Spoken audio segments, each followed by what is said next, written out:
they tried to keep her out of the debates, but people protested and got the word out, so she got in the debate. She clearly won both of them. And they saw that she was going to win, gaining 4 to 5 points a week. She was going to end up, as of this week, overtaking Hutchinson, next week overtaking Perry, into the main election early next month. Early voting begins on Friday. So all of this is going on. So they know it's a danger to come out and attack her because that elevates her, but they did it from somebody we supposedly would trust, a Glenn Beck, a Benedict Arnold in our Army. And so, again, that shows how viable she is, that they did this whole rumors of her demise have been greatly exaggerated. And that's why I'm spending so much time on this, is because Beck has been positioned to engage in key sabotage at every juncture. Ron Paul's surging. He says he may be a terrorist who wants to bomb buildings. We need to use the Army against Ron Paul supporters, 2007. Medina's surging, about to lead the states' rights rebellion. In comes in the enemy TIE fighters blasting at her X-Wing. Stay there. Michael Badnarik will continue to talk about the Great Awakening that's happening and a lot more. All right, going back to Michael Badnarik, our guest, ladies and gentlemen. Michael, fire out your website for folks that just joined us.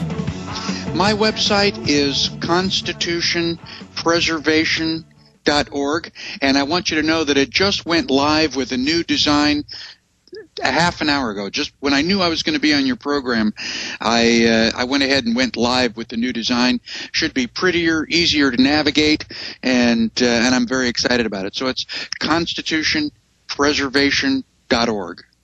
Well, again, good to have you here. And, of course, the books and films and things you've made are all available there on the site as well. You know, so much to talk about, Michael.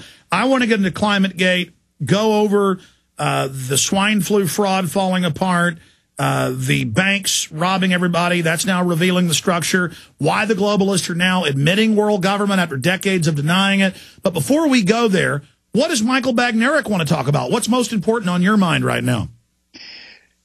Well, I'm probably lucky that I was in a coma when the ATF shut down the gun show in Austin, because I probably would have had an adverse reaction to that. I want to make sure that we get that gun show back up and running someplace, and I want everybody to know that 23,000 gun laws in the United States are unconstitutional, because they directly infringe on your right to protect yourself, your family, your property. And the ATF is a federal agency that spends $900 million, almost $1 billion a year, trying to put gun dealers and gun owners out of business. So I can't let that happen in my backyard. So that's my big issue. I'm not sure exactly what we can do about it. I know that people in Austin have already had a huge rally to protest that. That's my personal hot button. Well, absolutely. And I have been studying this. You know, we broke the story about the gun show, had Mr. Boedecker on about what happened. They did get a new location at the Target Center. He's on in the last 30 minutes today to talk about that. But it then came out that the feds did come in, did basically order it. The police tried to lie, later admitted it when we pointed out they had no law. And they said, oh, well, we used a crack house nuisance abatement to shut it down. And then we've also found out that clearly, and I didn't believe this at first, I had to see it, and I may cover it coming up the next few days, clearly people working for the police and the ADL are involved even in the Austin pro-gun movement, trying to destabilize it and things, and even go after me. And it blew me. They even write articles how great the ADL is, and they write about me being bad and, you know, staging these different events. I mean, it's getting really crazy, which shows Austin is a test ground example of what they want to do nationwide. And Obama announced, as you know, earlier in the week, they said, look, signing statements, executive orders, we're going to implement the carbon taxes regardless around Congress. We're going to implement government health care even if Congress doesn't pass it. We're going to implement amnesty even if the Congress doesn't pass it. I mean, Michael, this is tyranny. It's just getting worse and worse. Oh, it is treason to an exponential degree. And it is. It's because of this blatant tyranny that our fellow citizens are finally starting to wake up. I remember back in 1997, I met you for the first time. We were participating in a rally at the state capitol. I don't even remember what our issue was, but you and I were trying to wake people up over 10 years ago.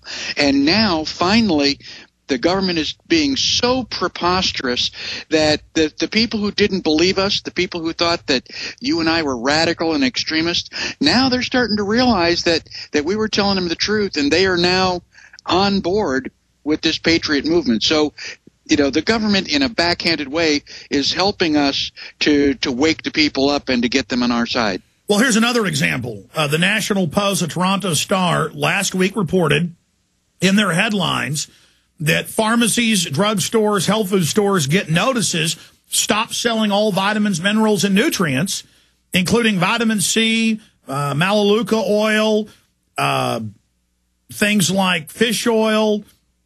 They listed things like, what's the plant they use for burns? Aloe vera. Aloe vera, yes. And they said under UN treaty with Codex Alimentarius, that was a huge wake-up call. I mean, this is really going on. It really is. And like I said, you and I have been telling the people, and they just didn't believe us. They were in denial. Our government would never do anything like that. The United States is the good guys. You know, Congress would never. Well, wake up, ladies and gentlemen, because they will, they are, and it is up to us. Freedom is our responsibility. Long segment coming up with Michael Badnarik.